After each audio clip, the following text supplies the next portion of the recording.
Hello everyone, welcome to my YouTube channel and please share my videos with your friends and please don't forget to subscribe my channel. ठीक है, तो आज अपन बात करेंगे are S configuration in veg dash projection. अपन एक already lecture ले चुके हैं आर एस इन फिशर प्रोजेक्शंस। ठीक है, अपन ने फिशर प्रोजेक्शन में देख लिया था कि आर और एस कन्फिग्रेशन कैसे दिखते हैं। आज अपन बात करते हैं वेज डैश प्रोजेक्शन में कैसे आर एस कन्फिग्रेशन देखते हैं। बहुत सिंपल है, देखने में आपको लग रहा होगा कि हार्ड है पर बहुत ही इजी टॉपिक है। देखो, वेज डैश प्रोजेक्शन में होता क्या है, दो ये होते हैं, एक ये वेज होता है, ये सॉलिड वाला वेज, और ये डैश। ये जो वेज होता है ये अबव द प्लेन होता है और जो ये डैश होता है वो बिलो द प्लेन, और जो दोनों यहाँ जो ग्रुप्स लगे होते हैं वो सेम प्लेन में होते हैं। ये दोनों अलग अलग होते हैं, चारों ग्रुप अलग अलग होते हैं और बीच वाला एटम इसलिए कायरल हो जाता है। ये दोनों सेम प्लेन में, ये अबव द प्लेन, ये बिलो द प्लेन। अब देखो, वेज डैश प्रोजेक्शन में भी नंबरिंग करनी पड़ेगी तभी आर एस कन्फिग्रेशन अपन आएंगे। अब देखो, मैंने फिशर प्रोजेक्शन वाले लेक्चर में R S configuration Fischer projection में आपको नंबरिंग करना सिखा दिया था, CIP रूल से कैसे करते हैं नंबरिंग। जिस बंदे ने वो लेक्चर नहीं देखा है तो आप गूगल यूट्यूब पे टाइप करिए कि R S configuration in Fischer projection by Anirudh Walia. आप वो वीडियोस देखिए, आपको सब समझ में आ जाएगा। छोटी सी वीडियो 10-15 मिनट की। ठीक है, अब वेज डैश जिसको सीखना है अपन बात ही कर रहे हैं आज अपन।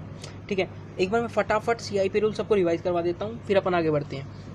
ठीक है, जो बच्चे फिशर सीख चुके हैं मुझसे तो उनको CIP रूल पता ही होगा, फिर भी मैं एक बार करवा देता हूँ। According to the atomic number, ये फिशर प्रोजेक्शन है। नंबरिंग कैसे सेलेक्ट करते हैं एटॉमिक नंबर से, कि जिसका एटॉमिक नंबर ज़्यादा उसको प्रेफरेंस देंगे पहले, मतलब उसको फर्स्ट नंबर देंगे, जिसका सबसे कम है उसको लास्ट नंबर देंगे। ठीक है, अब एटम सेम हो जाए तो seniority is decided by the second atom.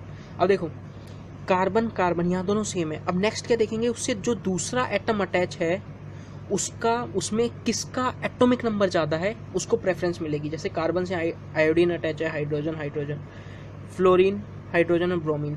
अब देखो, फ्लोरीन यहाँ पे है, ब्रोमीन है यहाँ, आयोडीन है यहाँ, हाइड्रोजन है, तो आयोडीन का एटॉमिक नंबर यहाँ ज़्यादा होगा as compared to fluorine, bromine या हाइड्रोजन। तो सीनियर कौन हो जाएगा, ये वाला।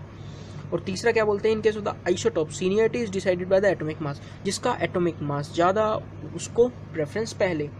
तो ड्यूटेरियम का मास ज़्यादा होता है तो उसको पहले as compared to hydrogen. Chlorine की बात करें तो 37 वाला आइसोटोप है, वो ज़्यादा पहले प्रेफरेंस मिलेगी एज कम्पेयर टू 35 वाले से।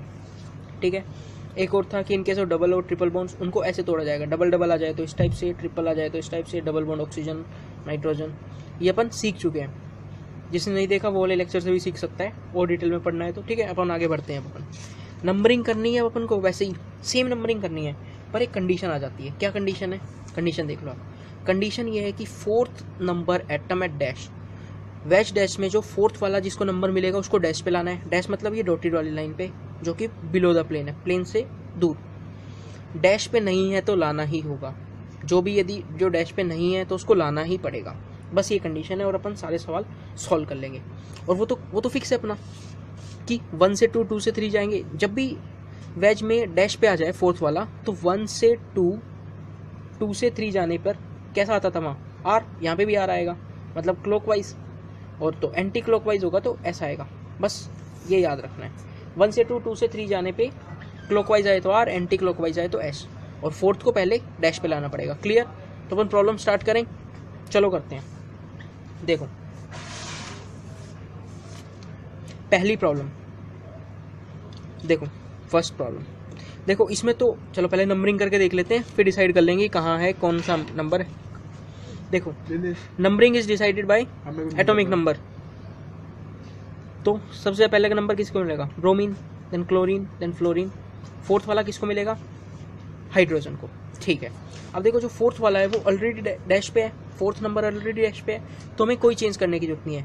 घुमा दो 1 से 2, 2 से 3, 1 से 2, 2 से 3, कैसा आ रहा है, क्लॉकवाइज, मतलब क्या आ गया, आर। तो डैश में आर देख लिया। अब देखो अगेन इसमें करते हैं, 1 से 2, 2 से 3 जाएंगे। पहले नंबरिंग कर लेते हैं। नंबरिंग वही CIP रूल से, एटॉमिक नंबर जिसका ज़्यादा उसको प्रेफरेंस पहले। तो ब्रोमीन 1, क्लोरीन 2, फ्लोरीन 3 और हाइड्रोजन 4। 1 से 2, 2 से 3 जाओ, 1 से 2, 2 से 3, कैसा configuration, anti clockwise. Anti clockwise मतलब एस। क्लियर? ये सेम वही चीज़ है, नंबरिंग करनी है, देखना है कि ऐसा है या आर है, क्लॉकवाइज है एंटी क्लॉकवाइज, बस डैश को 4 पे लाना है। अब देखो ये वाली प्रॉब्लम, नंबरिंग करो, क्लोरीन को फर्स्ट प्रेफरेंस। अब देखो C2H5 और CH3 में किसको पहले प्रेफरेंस मिलेगी। देखो यहाँ कार्बन से, ये क्या है, इस चीज़ को ऐसे लिख सकता हूँ, CH2 CH3, 2 हाइड्रोजन अटैच है और एक कार्बन, और यहाँ तीनों ही हाइड्रोजन अटैच है, तो प्रेफरेंस किसको मिल गई, इसको। फिर इसको, देन इसको। अब देखो फोर्थ वाला तो डैश पे है ही, फोर्थ वाला तो डैश पे है ही, तो कोई दिक्कत ही नहीं है। तो 1 से 2, 2 से 3 जाओ, 1 से 2, 2 से 3। कैसी कन्फिगरेशन आ रही है? क्लॉकवाइज मतलब आर। इस पे चेक कर लेते हैं, सेम चीज़, मैंने रोटेशन अलग कर दी बस। क्लोरीन 1, C2H5 2, ये 3 और ये 4। अगेन 4 नंबर वाला डैश पे है, कोई चेंज ही नहीं करना। 1 से 2, 2 से 3 जाओ, 1 से 2, 2 से 3। कैसा आ रहा है? एस। क्लियर सबको आर एस कन्फिग्रेशन? चलो ये प्रॉब्लम करते हैं, नंबरिंग करते हैं स्टार्ट। ब्रोमीन को फर्स्ट नंबर, क्लोरीन को सेकंड नंबर, CH3 को 3 और ये 4 हाइड्रोजन को। अब देखो यार सर, ये डैश वाला तो 4 पे है ही नहीं, बिल्कुल, जब तो ये प्रॉब्लम नहीं है, ताकि आपको ये वाला कंसेप्ट और बता पाऊँ कि जब डैश वाला 4 पे ना हो तो हमें क्या करना है। अब देखो ये डैश वाला 4 पे नहीं है तो डैश पे लाना पड़ेगा। डैश मतलब इस डैश वाली लाइन पे, ये 4th नंबर वाला डैश पे नहीं है ना, तो इसको लाना पड़ेगा। इसके लिए अपन एक कंसेप्ट सीखते हैं, वो क्या है? देखो वो कंसेप्ट है ये, देखो ये 2 बात सीख लो आप कि एक कायरल हो, एक कायरल कार्बन हो जिस किसी भी कंपाउंड में, तो ओड चेंज करने पे कन्फिग्रेशन चेंज हो जाएगी। ओड चेंज मतलब कन्फिग्रेशन चेंज। कैसे? जो आर होगा वो एस बन जाएगा, जो एस होगा वो आर बन जाएगा। और अगेन दूसरा पॉइंट क्या है? एक कायरल कार्बन हो और यदि इवन चेंज करें, मतलब एक चेंज किया फिर एक और चेंज कर दिया, तो कोई कन्फिग्रेशन में चेंज नहीं आएगा। ओड हुआ मतलब 1, 3, 5 चेंजेस किए तो कन्फिग्रेशन चेंज हो जाएगी। ठीक है, ये 2 पॉइंट हमें पता होने चाहिए। अब देखो मैं बताता हूँ कैसे स्टार्ट करें। अब देखो इसमें इस वाले जो हाइड्रोजन इनको इसको डैश पे लाना है, तो इन दोनों को मैं स्वैपिंग कर दूं, इन दोनों को मैं चेंज कर दूं, तो कैसा बन जाएगा ये चीज़? क्लोरीन CH3, ये बन गया, यहाँ पे ब्रोमीन आ गया और यहाँ पे क्या आ गया? हाइड्रोजन। अब वापस नंबरिंग तो वही रहेगी, नंबरिंग में तो कोई दिक्कत है नहीं। ब्रोमीन को फर्स्ट, क्लोरीन को 2, CH3 ये 4। अब फोर्थ वाला किस पे आ गया? डैश पे आ गया। 1 से 2, 2 से 3 जाओ, 1 से 2, 2 से 3। क्या आ रहा है? Anti clockwise. कैसा आना चाहिए? ऐसा आना चाहिए। पर एक कायरल कार्बन है और ओड चेंज किया है, खाली एक ही चेंज किया है ना, हाइड्रोजन और ब्रोमीन को चेंज किया है, तो कन्फिग्रेशन चेंज हो जाएगी। आना चाहिए था एस, पर आएगा क्या? आर। क्लियर ये बात सबको? चलो ये वाली प्रॉब्लम स्टार्ट करते हैं, नंबरिंग स्टार्ट करते हैं। ओ को फर्स्ट पोजीशन, कार्बन है, इधर भी कार्बन है, पर इधर कार्बन से ऑक्सीजन जुड़ा है, इधर कार्बन से हाइड्रोजन, तो नंबरिंग इसको सेकंड, इसको थर्ड, इसको फोर्थ। अब देखो फोर्थ वाला यहाँ डैश पे नहीं है, पहले डैश पे लाओ, तो मैं इन दोनों को चेंज कर दूँ, कर देते हैं। तो ये वाला तो ऐसा का ऐसा रहेगा, ये OH को भी कोई दिक्कत नहीं, ये H यहाँ पे आ गया, तो ये जो CH3 है ये यहाँ चला गया। अब नंबरिंग करूँ मैं, नंबरिंग तो वही रहेगी, कोई दिक्कत ही नहीं है। 1, 2, 3 और फोर्थ वाला डैश पे आ गया। 1 से 2, 2 से 3 जाओ, 1 से 2, 2 से 3। क्या आ रहा है? एंटी क्लॉकवाइज आ रहा है, पर हमने एक चेंज किया है, एक चेंज मतलब ओड चेंज किया है, तो कन्फिग्रेशन क्या हो जाएगी? चेंज। तो कैसा आंसर आएगा? आर। क्लियर ये बात सबको? अब देखो सर इसमें इवन चेंज भी कर सकते हैं, हाँ बिल्कुल कर सकते हैं, देखो करके दिखाता हूँ आपको। देखो इसी चीज़ को मैं पहले OH को यहाँ लिया हूँ, CH3 को यहाँ, और फिर OH और H में चेंज कर देता हूँ। देखो कैसे? COH पहले मैं यहाँ ले आया CH3 और यहाँ ले आया मैं OH। हाइड्रोजन को मैंने अभी यहीं रखा है, एक चेंज हो गया। अब एक और चेंज करता हूँ, क्योंकि फोर्थ नंबर को तो डैश पे लाना है, तो COOH, CH3 अगेन यहाँ पे। अब हाइड्रोजन यहाँ आ गया और OH यहाँ, इन दोनों को चेंज कर दिया। नंबरिंग फिर कर लो, 1, 2, 3, 4। अब देखो 1 से 2, 2 से 3 कैसा आ रहा है? क्लॉकवाइज। क्या लिखोगे? आर या एस? आर लिखेंगे। क्यों लिखेंगे सर? क्योंकि इवन नंबर ऑफ चेंजेस आए हैं, एक चेंज यहाँ पे किया, एक चेंज यहाँ पे किया, इवन चेंज पे कन्फिग्रेशन में कोई चेंज नहीं होगा। तो कंफ्यूज नहीं होना आपको बिल्कुल भी, ठीक है? कि ओड चेंज होगा तो कन्फिग्रेशन चेंज हो जाएगा, इवन चेंज पे कोई चेंज इन कन्फिग्रेशन नहीं होगा, ठीक है? तो दोनों से आंसर सेम ही आएगा, कैसे ही आप कर लो, ठीक है? चलो अगली प्रॉब्लम देखते हैं। देखो इसमें 2 कायरल कार्बन है इस कंपाउंड में। देखो पहले देखो इधर क्लोरीन अटैच है, CH3 ग्रुप पे अटैच है हाइड्रोजन, और ये फोर्थ वाला पूरा ग्रुप अटैच हो गया इस वाले कार्बन के लिए। तो 4 अलग अलग ग्रुप अटैच हो गए। ये कायरल कार्बन है, इस वाले के लिए इसी तरह ब्रोमीन, हाइड्रोजन, C2H5 और ये पूरा वाला ग्रुप। तो अगेन ये कायरल हो गया कार्बन, ठीक है? अब देखो नंबरिंग स्टार्ट कर रहे हैं। क्लोरीन अटैच है, कार्बन अटैच है, हाइड्रोजन और ये पूरा कार्बन। इस वाले कार्बन के लिए पूरा फोर्थ ग्रुप है, ये पूरा फोर्थ ग्रुप। तो यहाँ देखो कार्बन अटैच है, तो सबसे पहले प्रेफरेंस किसको मिल जाएगी? फर्स्ट नंबर किसको हो जाएगा? क्लोरीन को। अब सेकंड नंबर किसको मिलेगा? हाइड्रोजन को तो नो डाउट फोर्थ पोजीशन मिलेगी। अब देखो इधर कार्बन अटैच है, इधर कार्बन अटैच है, इन दोनों में लड़ाई है।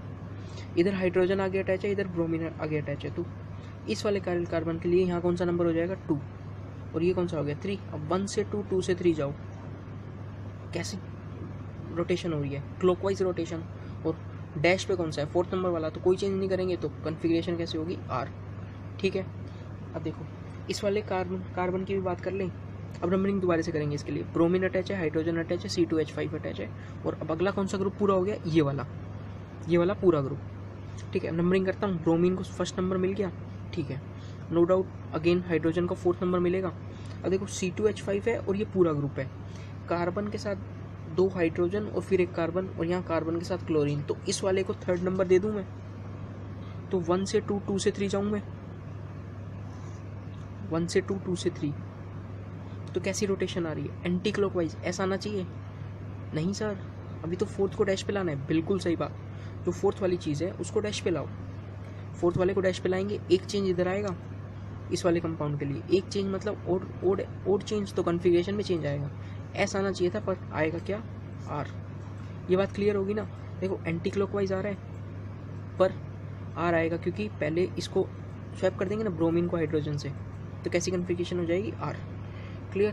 देखो मेरी लास्ट वाली वीडियो में फिशर प्रोजेक्शन में स्टूडेंट्स ने बोला कि सर लास्ट वाली प्रॉब्लम और 1-2 करवाओ, तो मैं इसी कंपाउंड का फिशर प्रोजेक्शन दे रहा हूँ। इसी कंपाउंड का फिशर प्रोजेक्शन है। अगेन इसमें देखते हैं R और S कन्फिग्रेशन, देखो कैसे होगा। अगेन 2 कायरल कार्बन है, ठीक है, 2 कायरल कार्बन हमें दिख रहे हैं। तो अब नंबरिंग स्टार्ट करता हूँ। देखो पहले ये वाला कायरल कार्बन और ये वाला। अब देखो ऊपर वाले के लिए मैं बात कर रहा हूँ, 3 ग्रुप हो गए, CH3, क्लोरीन, हाइड्रोजन, और ये पूरा 4th ग्रुप एक ग्रुप होगा। नंबरिंग स्टार्ट कर रहा हूँ। क्लोरीन को 1st number, no doubt hydrogen को 4th नंबर मिलेगा। अब लड़ाई किस में है, CH3 और इस वाले में। CH3 में आगे 3 हाइड्रोजन अटैच है, इधर CH3 में एक ब्रोमीन, एक इस कार्बन पे एक ब्रोमीन, C2H5 और हाइड्रोजन। तो नंबरिंग किसको मिलेगी, 2nd नंबर इस वाले को, तो 3rd इसको। तो 1 से 2, 2 से 3 जाएंगे, 1 से 2 से 2 से 3। ये 4th नंबर है, वो किस पे है, हॉरिजॉन्टल पे, तो कन्फिग्रेशन चेंज हो जाएगी, R का S और S का R। तो कैसा आ रहा है, एंटी क्लॉकवाइज। ऐसा आना चाहिए था, पर आएगा क्या R, क्योंकि ये हॉरिजॉन्टल लाइन पे है। ठीक है, अब इस वाले कार्बन की बात कर लूँ, नंबरिंग करता हूँ। नो डाउट ब्रोमीन को 1st मिलेगी, हाइड्रोजन को 4th। अब अगेन लड़ाई किसमें, C2H5 और इस वाले पूरे ग्रुप में। ये वाला जो पूरा ग्रुप है ना, ये वाला जो पूरा ग्रुप है, इसको 1 मानेंगे। तब देखो 1 और 4 मिल गया, 2 में लड़ाई है। 2 नंबर C2H5 को दूँ या इस वाले कार्बन को दूँ। देखो इस कार्बन के साथ 2 हाइड्रोजन है, ठीक है, और अगेन एक कार्बन आ गया है। तो इसमें क्या है, क्लोरीन है इस कार्बन के साथ, और फिर एक CH3 और एक हाइड्रोजन। नो डाउट फिर इसको नंबरिंग मिलेगी CIP रूल के अकॉर्डिंग। देखो 1 2 3 4, अब 1 से 2, 2 से 3 जाओ, कैसी रोटेशन आ रही है, एंटी क्लॉकवाइज। पर हाइड्रोजन ये 4th number again horizontal line पे, तो कन्फिग्रेशन चेंज, तो कौन सी कन्फिग्रेशन हो जाएगी, R। सबको क्लियर हो गया R और S कन्फिग्रेशन। देखो वेज टेस्ट में भी मैंने बता दिया आपको, और फिशर प्रोजेक्शन में भी। तो कोई भी क्वेश्चन आता है R और S कन्फिग्रेशन के एग्जाम में, तो आपको गलत नहीं करना है, आपको बिल्कुल सही करना है। बहुत आसान चीज़ है, ठीक है। तो मिलते हैं फिर अगले लेक्चर में। और हाँ, don't forget to subscribe my channel and share videos with your friends. Thank you.